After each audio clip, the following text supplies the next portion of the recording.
शिव बताते हैं असली दुख क्या होता है। आज मैं आप सभी को भगवान शंकर की बड़ी ही अद्भुत कहानी सुनाने जा रही हूँ। एक बार भगवान शिव पृथ्वी लोक पर भ्रमण करने के लिए गए तो उन्होंने एक युवक को देखा। वह युवक ईश्वर को दोष देता जा रहा था। वह अपने जीवन से निराश था, दुखी था। यह सब देखकर भगवान शिव एक महात्मा का रूप धारण करके उस युवक को असली दुख के बारे में ज्ञान देते हैं। तो चलिए इस कहानी के माध्यम से समझते हैं कि असली दुख क्या होता है। अगर आप यह कहानी सुन रहे हैं तो पूरा सुनिएगा। इस कथा को आधा अधूरा छोड़कर जाने की गलती मत करिएगा, क्योंकि इस कथा को सुनने वाले को मन चाहे फल की प्राप्ति होगी। इस कथा को पूरा सुने। आप शिव भक्त हैं तो भोलेनाथ का अनादर न करें। कमेंट में ओम नमः शिवाय या हर हर महादेव अवश्य लिखें। सुख और दुख एक ही सिक्के के दो पहलू हैं। सुख और दुख हमारे जीवन में लगातार आते ही रहते हैं और हमें लगता है कि हमारे जीवन में हजारों दुख हैं, हजारों समस्याएं हैं। लेकिन अगर आप वास्तविक तौर पर देखें और अगर आप इस बात को अच्छी तरह से समझें तो आप यह समझ पाएंगे कि हमारे जीवन में केवल एक ही दुख होता है। और वो कौन सा दुख है और उस दुख का निवारण क्या है, उस दुख का समाधान क्या है, हम यही जानने की कोशिश करेंगे इस कहानी के माध्यम से। एक समय की बात है, एक गांव में एक व्यक्ति रहता था। उसका नाम हरिहर था। वह बड़ा आलसी था और अपने जीवन से बहुत निराश था। उसका कारण यह था कि उसने अब तक अपने जीवन में कुछ भी हासिल नहीं किया था। वह कुछ भी नहीं करता था। उसके घर वाले भी इस बात से बहुत परेशान रहते थे। वह चाहते थे कि वह बाहर जाकर कुछ अच्छा काम करे, कोई अच्छी नौकरी करे, लेकिन वह उनकी एक नहीं सुनता था। उसके घर वाले दूसरों का उदाहरण देकर उसे ताने मारते थे, उसे तरह तरह की बातें कहते थे, लेकिन उसे कोई फर्क नहीं पड़ता था। जबकि उसके सारे मित्र कामयाब हो चुके थे। कोई अच्छा व्यापार कर रहा था तो कोई अच्छी नौकरी कर रहा था, जिस कारण जब भी वह लोग मिलते तो वे लोग अपनी बढ़ चढ़कर बड़ाई किया करते थे। लेकिन हरिहर कुछ करता नहीं था, जिस कारण जब भी कोई उससे पूछता कि तुम क्या कर रहे हो तो वह कुछ करता तो था नहीं। इसलिए वह हमेशा सबसे केवल एक ही बात कहता था कि मैं कोशिश कर रहा हूँ, लेकिन उसकी कोशिशों का कोई भी फल किसी को नजर नहीं आ रहा था। देखते ही देखते अब ऐसा समय आ चुका था कि हरिहर सभी से मुंह छुपाता रहता था, ताकि उससे कोई यह ना पूछ ले कि तुम क्या करते हो। इसलिए वह कभी किसी के सामने भी नहीं आता था। धीरे धीरे उसका मन दुखी होने लगा था। हरिहर अब बहुत निराश रहने लगा था, मानो वह इस धरती पर बोझ है। इसलिए वह अपने आप को बहुत अकेला महसूस करता था। एक दिन उसके मन में यह भी विचार उत्पन्न होने लगे कि मेरे हाथों में कुछ नहीं है तो मैं क्या कर सकता हूँ। अकेले बैठकर वह रोता रहा और भगवान को दोष देता रहा। एक दिन छुपता छुपाता हुआ घर से निकलकर कहीं जा रहा था। तभी उसने रास्ते में देखा कि एक महात्मा लोगों को प्रवचन दे रहे हैं और प्रवचन में वह दुख की बातें कर रहे हैं। हरिहर अपना मुंह छुपाकर वहीं पर खड़ा हो गया ताकि उसे कोई देख ना ले और चुपचाप उन महात्मा जी की बातें सुन रहा था। महात्मा जी सभी को प्रवचन में कह रहे थे कि दुख हमारा सबसे बड़ा साथी है। हमें दुख अपने जीवन के बारे में समझाता है और हमें सही जीने का तरीका बताता है। दुख हमारे गुरु की तरह है, जिससे हमें सीखना चाहिए। आप चाहे तो अपने जीवन में अपने दुखों को अपना गुरु बना सकते हैं और उससे सीख सकते हैं, या फिर आप चाहे तो अपने दुखों पर बैठकर रो सकते हैं। लेकिन इससे आपको कोई लाभ नहीं मिलेगा, बल्कि आप दिन प्रतिदिन दिन और कमजोर होते जाएंगे, निराश होते जाएंगे। हरिहर छुप छुप कर उन महात्मा जी की बातें सुन रहा था। जैसे ही उपदेश खत्म हुआ, हरिहर उन महात्मा जी के पास पहुंचा और कहने लगा, हे महात्मा जी, अभी आप कुछ देर पहले दुख को गुरु बता रहे थे। आप कह रहे थे कि दुखों से हमें सीखना चाहिए, हमें उन्हें अपना गुरु बनाना चाहिए। लेकिन मैं भी तो अपने दुखों से परेशान हूँ, अपने जीवन से परेशान हूँ। मैंने अब तक जो दुख झेले हैं, मुझे तो कभी ऐसा प्रतीत नहीं हुआ कि मेरे दुख मुझे कुछ सिखा रहे हैं, बल्कि मुझे तो हमेशा यही लगता है कि वह मुझे पीड़ा दे रहे हैं, तकलीफ दे रहे हैं, और दुख की पीड़ा बहुत भयंकर होती है। ऐसा लगता है जैसे अब इसके बाद हमारा जीवन समाप्त हो जाएगा, इसके बाद हमें कुछ नहीं मिलने वाला, और यहाँ तक कि हमें मृत्यु भी उसके सामने कम लगने लगती है। जब लोग ताने मारते हैं, जब लोग यह कहते हैं कि तुम क्या कर रहे हो, तो मन को बहुत ठेस पहुँचती है और मैं उनसे कुछ नहीं कह पाता हूँ। हरिहर की बातों को सुनकर महात्मा जी कहते हैं, बेटा तुम्हें क्या दुख है और तुम दुख के बारे में ऐसी बातें क्यों कर रहे हो? हरिहर ने अपने ऊपर बीती हुई सारी बातें उन महात्मा जी को बता दी और कहने लगा, है महात्मा, क्या आपके पास मेरे दुख का कोई समाधान है? हरिहर की बातें सुनकर महात्मा जी मुस्कुराए और कहने लगे, बेटा जब तुम्हारे जीवन में असली दुख आए तो तुम मेरे पास आना, मैं तुम्हारे दुख का समाधान अवश्य बताऊंगा। उन महात्मा जी की बातें सुनकर हरिहर अचरज में पड़ गया। उसे यह समझ नहीं आ रहा था कि क्या उसने अब तक जो दुख झेले हैं वह असली दुख नहीं है। उसने जो अब तक पीड़ा झेली, लोगों के ताने सहे हैं और जो तकलीफें उठाई है, क्या वह असली दुख नहीं है? आगे वह मन ही मन अपने आप से कहता है कि जब मुझे मेरे अपने नहीं समझ पाए तो यह महात्मा जी मुझे क्या समझेंगे? इतना सोचकर हरिहर वहां से अपने घर की ओर चला आया। अब हरिहर लोगों के ताने सुन सुनकर बहुत थक चुका था, वह बहुत निराश हो चुका था, जिस कारण उसने निर्णय लिया कि वह अब कुछ करके दिखाएगा। उसने अपने पिता से थोड़ा सा रुपया लिया और उस रुपए से उसने एक व्यापार शुरू किया। उसके पिता बहुत खुश थे कि कम से कम मेरा बेटा कुछ करने का प्रयास तो कर रहा है, लेकिन उसे व्यापार में कोई सफलता नहीं मिल रही थी, जिस कारण वह बहुत ही हताश हो चुका था, वह बहुत निराश हो चुका था। हरिहर को यह समझ नहीं आ रहा था कि वह क्या करे, किस तरह से अपने व्यापार को आगे बढ़ाए। तभी उसके पिता ने उससे कहा, बेटा कोई बात नहीं, इसी तरह से प्रयास करते रहो, आज नहीं तो कल सफलता अवश्य मिलेगी। हरिहर ने अपने पिता की बात मानी। हरिहर अब अपने व्यापार में और भी कड़ी मेहनत करने लगा। धीरे धीरे उसे सफलता मिलने लगी और फिर उसने रफ्तार पकड़ ली। देखते ही देखते केवल 2 साल के अंदर वह एक बहुत बड़ा व्यापारी बन गया। अब उसके पास धन दौलत की कोई कमी नहीं थी। जो लोग हरिहर को पहले ना पसंद किया करते थे, वही लोग अब उसे पसंद करते थे, उसकी चिंता करते थे, उसके कार्यों की सराहना करते थे। उसके माता पिता भी अब अपने बेटे से बहुत खुश थे और उसकी सफलता से अत्यंत प्रसन्न भी थे। धीरे धीरे हरिहर के मित्रों की संख्या लगातार बढ़ती जा रही थी।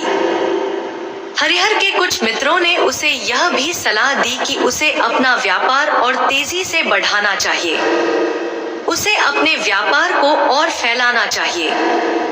जब तुम आज केवल इस नगर के सबसे बड़े व्यापारी हो, तब तुम इतना खुश हो, तुम्हारे साथ बहुत सारे लोग हैं। वहीं पर तुम सोचो कि जब तुम इस राज्य के सबसे बड़े व्यापारी बन जाओगे, तब तुम्हारे यहाँ पर लोगों की भीड़ लग जाएगी।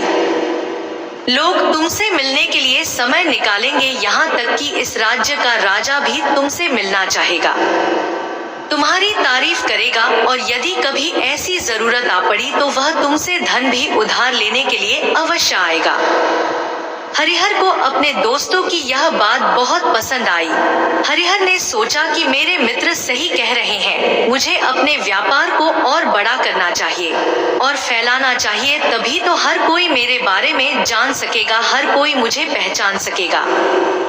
उसने बिना देरी किए, समय को बिना गंवाए अपने व्यापार में और मेहनत करने लगा। लेकिन अब की बार उसके मन में धैर्य नहीं था। जिस कारण उसने कुछ अनुचित कदम उठाए ताकि उसका व्यापार जल्दी से जल्दी और बड़ा हो जाए। उसने कई लोगों से अधिक मात्रा में धन उधार ले लिया, जिससे उसके ऊपर काफी कर्ज बढ़ चुका था। और इतना ही नहीं, वह यहाँ पर नहीं रुका, उसने अधिक से अधिक मुनाफा कमाने के चक्कर में अपने माल की गुणवत्ता को भी खराब कर दिया, जिससे अब उसके माल में वह बात नहीं रह गई थी जो पहले हुआ करती थी। लेकिन वह अपने मित्रों की बात सुनता रहा, जैसा उसके मित्र कहते थे वह वैसा ही करता चला जा रहा था। यहाँ तक कि उसने अपने व्यापार को और भी तीव्रता से बढ़ाने के लिए अपने दूसरे छोटे व्यापारियों के खिलाफ षड्यंत्र भी रचना शुरू कर दिया, जिस कारण उसके मन में अब पहले जैसा वह सुकून नहीं था। उसे अब रातों को नींद नहीं आती थी। अब उसके मन में केवल एक ही विचार रहता, किस तरह से उसका व्यापार पूरे राज्य में फैल जाए और वह इस राज्य का सबसे बड़ा व्यापारी बन जाए। इसलिए वह दिन रात केवल इसी मेहनत में लगा रहता कि उसका व्यापार जल्दी से जल्दी और बड़ा हो जाए। हरिहर के पास नौकर चाकर सभी सुख सुविधाएं थी, लेकिन उसके बावजूद भी उन चीजों का लाभ नहीं उठा पा रहा था, क्योंकि उसका पूरा ध्यान केवल अपने व्यापार को और उन्नति पर ले जाना था।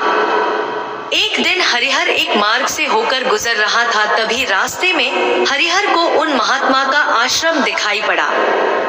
यह देखकर वह उन महात्मा जी के पास गया और उनसे कहने लगा, हे महात्मा जी, आपने कहा था कि जब मेरे जीवन में कोई असली दुख आए तब मैं आपके पास आऊं। आज इसलिए मैं यहाँ पर आया हूँ।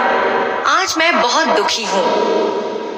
मैं रातों को सो नहीं पाता। मेरे पास सब कुछ होते हुए भी मैं उनका लुत्फ नहीं उठा पाता। उसने अपनी सारी बातें महात्मा जी को बताई।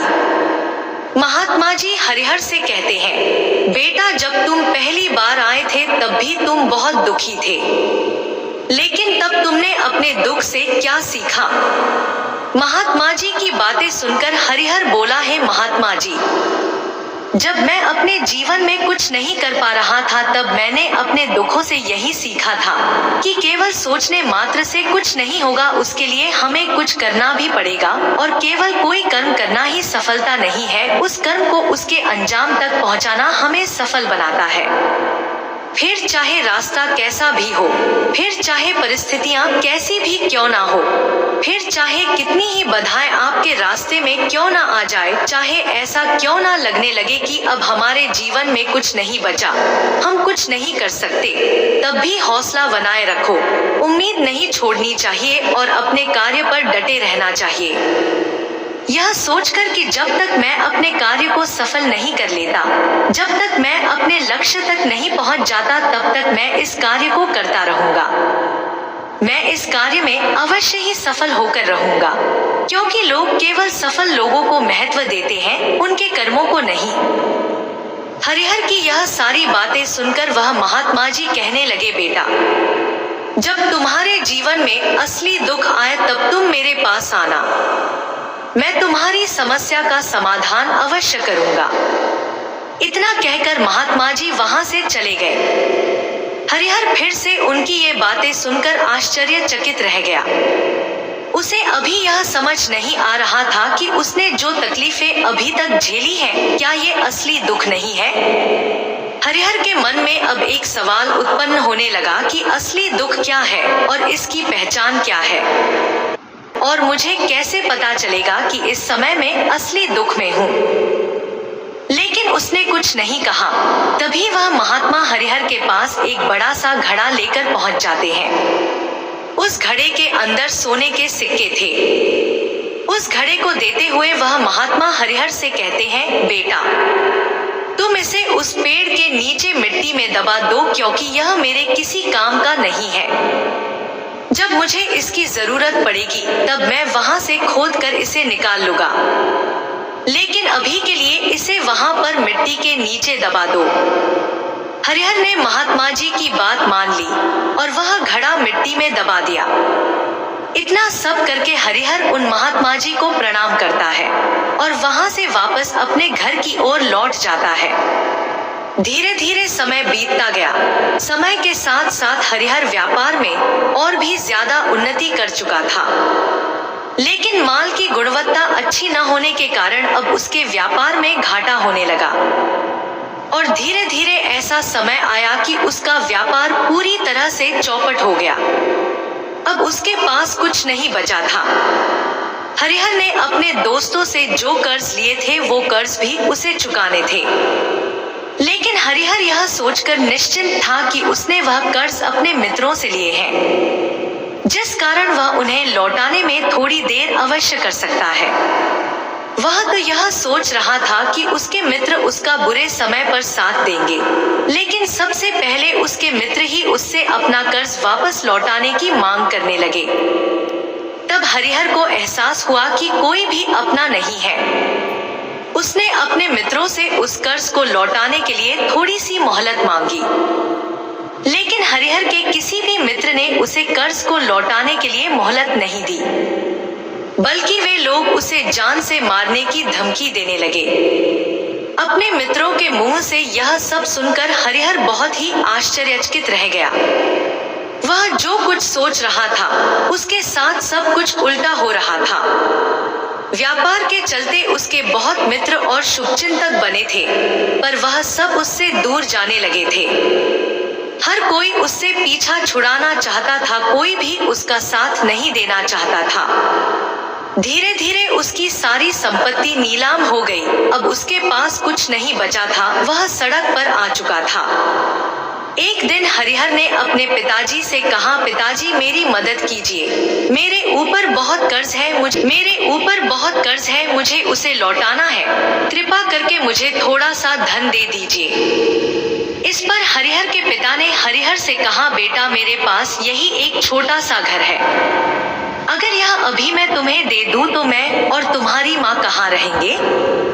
हमें भी दर दर की ठोकरें खानी पड़ेगी।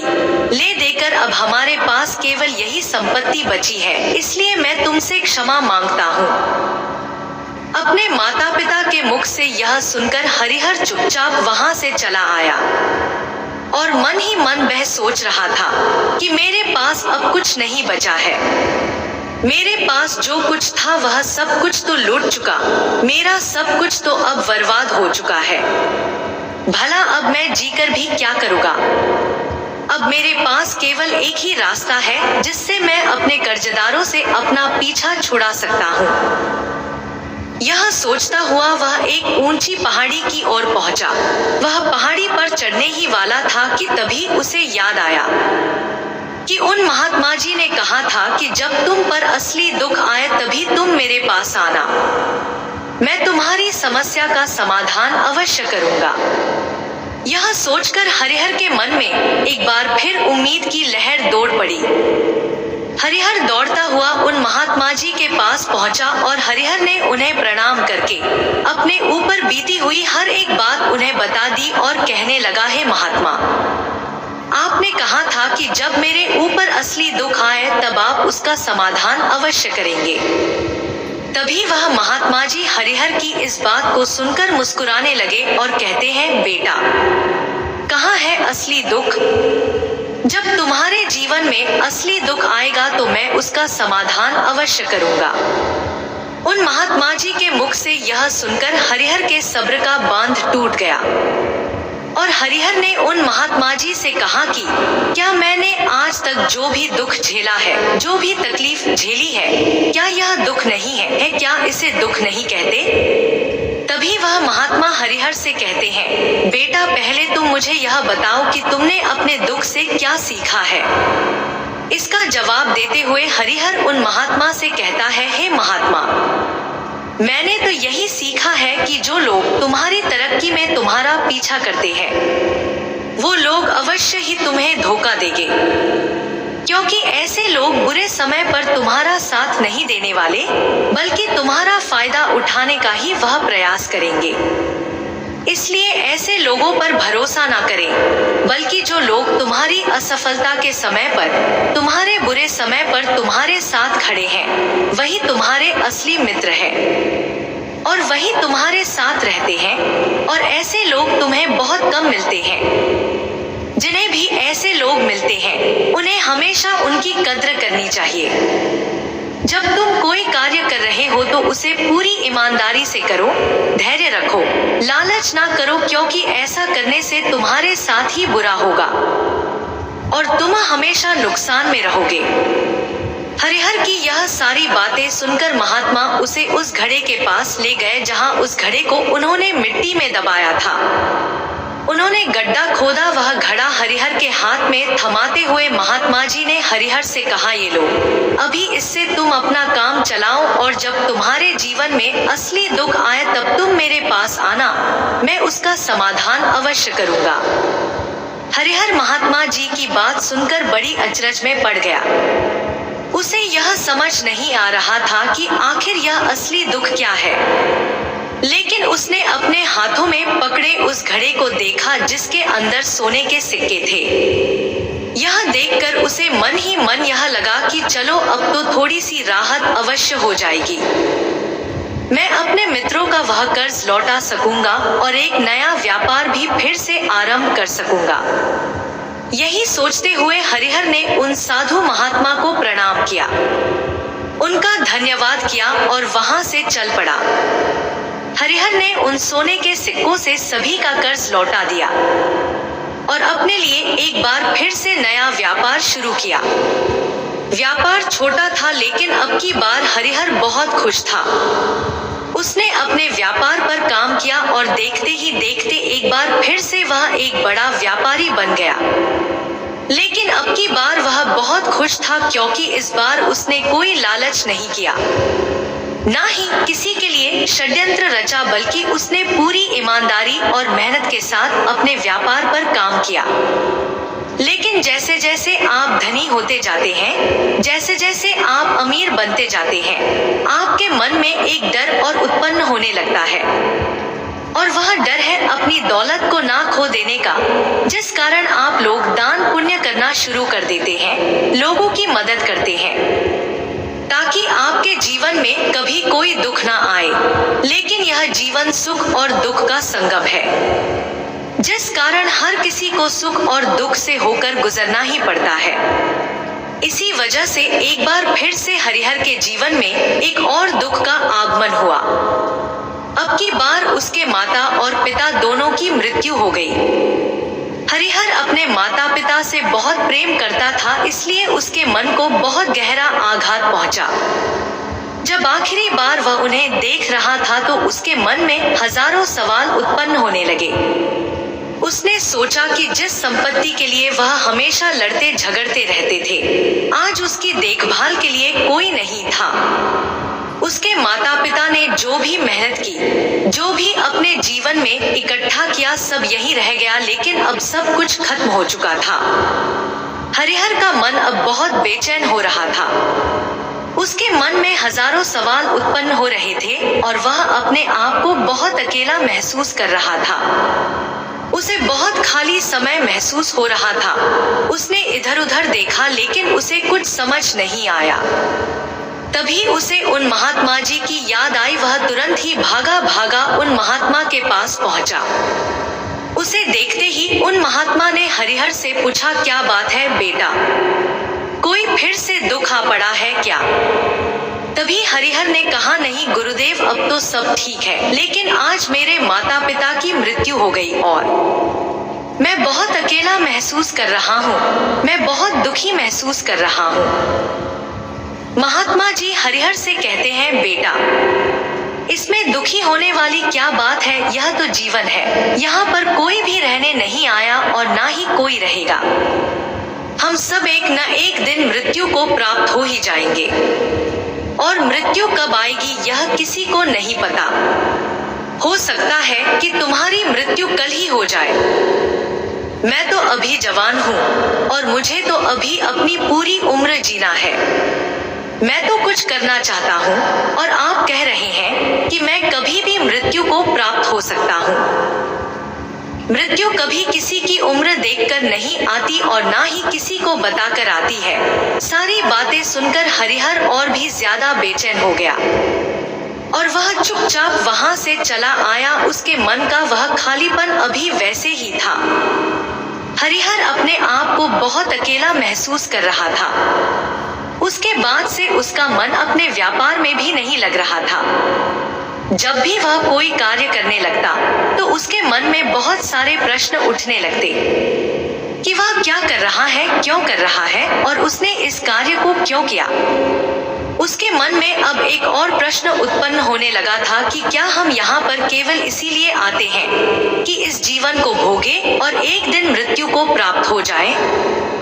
जीवन का असली मतलब क्या है, उसने कई विद्वानों से पूछा, अपनी तरफ से जो मुमकिन हो सकता था खोजबीन की, लेकिन उसे कोई संतोषपूर्ण जवाब नहीं मिल पा रहा था। और जब उसे कोई जवाब नहीं मिला तो उसका दुख और भी बढ़ गया, जिस कारण उसके मन की बेचैनी और भी बढ़ चुकी थी और उसे यह समझ नहीं आ रहा था कि वह क्या करे, कहाँ जाए, किससे पूछे। तभी उसे फिर से उन महात्मा जी की याद आई। हरिहर फिर से उन महात्मा जी के पास पहुंचा और उसने अपने मन की सारी बातें उन महात्मा जी को बताई।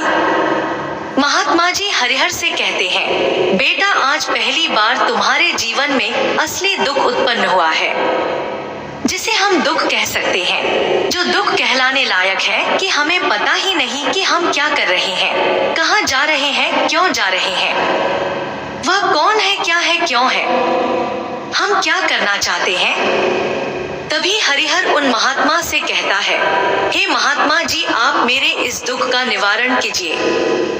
महात्मा जी हरिहर से कहते हैं, हम सबके अंदर क्रोध, लालच, लोभ जैसी कई वासनाएं हमारे अंदर घर करके बैठ जाती है, जिस कारण हम अपने जीवन को टुकड़ों में जीते हैं और हमारी चेतना कभी एक नहीं हो पाती। हम कभी एक जगह सोच नहीं पाते, समझ नहीं पाते और हमारी ऊर्जा शक्ति भी पूरी तरह छिन्न भिन्न हो जाती है। और आजकल के इस दौर में हमारे पास तो इतना भी समय नहीं है कि हम एक पल निकाल करके एक पल के लिए मुड़कर अपने आप को देख सके, अपने आप को समझ सके कि वास्तविकता में हर कोई यहाँ पर अपने जीवन भर केवल दुख दुख कहकर चिल्लाता रहता है, उसका समाधान निकालने का हर मुमकिन प्रयास करता है, लेकिन जिसे हम दुख समझते हैं वह तो दुख है ही नहीं, तो इसका समाधान आपको कहां से मिलेगा। यह तो परिस्थितियां हैं जिसके कारण हम अपने आप को दुखी समझते हैं, अपने आप को तकलीफ में समझते हैं। जैसे ही हम एक परिस्थिति से निकलते हैं, हम किसी दूसरी परिस्थिति में फंस कर रह जाते हैं। जिस प्रकार हम पहली समस्या का सामना करते हैं, उसी प्रकार हम दूसरी समस्या का भी सामना करते रह जाते हैं। और जब हम इन परिस्थितियों से हार मान लेते हैं, जब हमें लगता है कि अब हमारे सामने कोई रास्ता नहीं बचा, तब हमारे सामने हमें केवल एक ही रास्ता नजर आता है और वह है मृत्यु। लेकिन यह कोई समाधान नहीं है, यह कोई रास्ता नहीं है। इसलिए यदि आप सचमुच अपनी समस्याओं का समाधान चाहते हैं, तो अपने आप को इकट्ठा करना सीखें, अपनी ऊर्जा को इकट्ठा कीजिए और अपने ऊपर ध्यान लगाकर मृत्यु से पहले अपने आप को पहचानो, अपने आप को जानो, अपने आप को बिखरने मत दो। तभी हरिहर उन महात्मा जी से कहता है, हे गुरुदेव, क्या फिर हमें इस जीवन को नहीं जीना चाहिए? क्या हमें अपनी इच्छाओं को पूरा नहीं करना चाहिए? महात्मा जी हरिहर से कहते हैं, बेटा, हमें किसी से भी लगाव नहीं रखना चाहिए, हमें अपनी इच्छाओं को मार देना चाहिए, हमें ज्यादा संपत्ति इकट्ठा नहीं करनी चाहिए, क्योंकि हम मनुष्य की इच्छाएं, कामनाएं ऐसी होती हैं जैसे मानो कि एक पर्वत से गिरता हुआ झरना, जिस पर किसी का नियंत्रण नहीं है सिवाय देखते रहने के और परेशान होने के। लेकिन जब तुम अपने ऊपर ध्यान देने लगते हो, तब तुम अपने आप को पहचान जाते हो, समझ जाते हो, तब तुम इस पर नियंत्रण पा सकते हो, तब इच्छाएं भी तुम्हारे बस में होती है और यदि तुम चाहो तो उन इच्छाओं की पूर्ति अवश्य कर सकते हो। महात्मा जी की यह सभी बातें सुनकर हरिहर ने महात्मा जी से कहा, हे गुरुदेव, आपका बहुत बहुत धन्यवाद। आपने मेरी सबसे बड़ी समस्या का समाधान आज कर दिया है। मैं आज से अपने आप को एकाग्रचित करूंगा। गुरुदेव, मानव शरीर में बहुत ऊर्जा है, बहुत शक्ति है, पर वह बेकार के कामों में लग जाती है, जिस कारण हमारा जीवन भी बेकार की चीजों में लगा रहता है। लेकिन हम कभी भी इस पर अपना ध्यान नहीं देते। हम कभी भी अपनी ऊर्जा को केंद्रित नहीं करते। हमारा जीवन भी कुछ ऐसा ही है। हम अपने जीवन में हमेशा ऊपर वाले से सवाल करते रहते हैं कि हमारे जीवन में इतना दुख क्यों है। हम सभी के मन जीवन में इतना दुख क्यों है। हम सभी के मन में यह सवाल तो अवश्य ही उठता है, और इसका जवाब है कि वह ईश्वर यह चाहता है कि हम अपने जीवन के अंतिम दुख तक पहुंच सके, उस गहराई तक पहुंच सके जहां पर हमें यह पता चल सके कि हमने अभी तक अपने आप को नहीं जाना, अपने आप को नहीं पहचाना। मानव शरीर के अंदर जो ऊर्जा है, जो शक्ति है, उसके बारे में हम अभी तक नहीं जानते।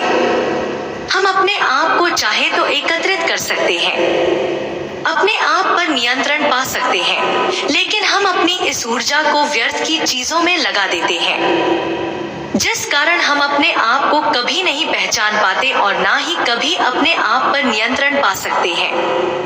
लेकिन यदि आप अपने आप को जानना चाहते हैं, अपने आप को पहचानना चाहते हैं, तो पहले आपको खुद को एकत्रित करना होगा, अर्थात ध्यान लगाना होगा। ध्यान से ही आप अपनी उन समस्याओं का समाधान निकाल सकते हैं। तभी आप अपने आप को पहचान सकते हैं, जान सकते हैं, और अपने जीवन के हर दुखों का समाधान भी कर सकते हैं। श्रोताओं, इस वीडियो के माध्यम से असली दुख क्या है, इस बारे में आप तक ये बातें पहुंचाने की छोटी सी कोशिश की है। आशा करती हूँ वीडियो में दी गई जानकारी आपको पसंद आई होगी। ये वीडियो आपको पसंद आया हो तो वीडियो को लाइक अवश्य करें। मिलते हैं फिर एक नई धार्मिक कहानी के साथ। तब तक के लिए जय श्री कृष्णा, राधे राधे।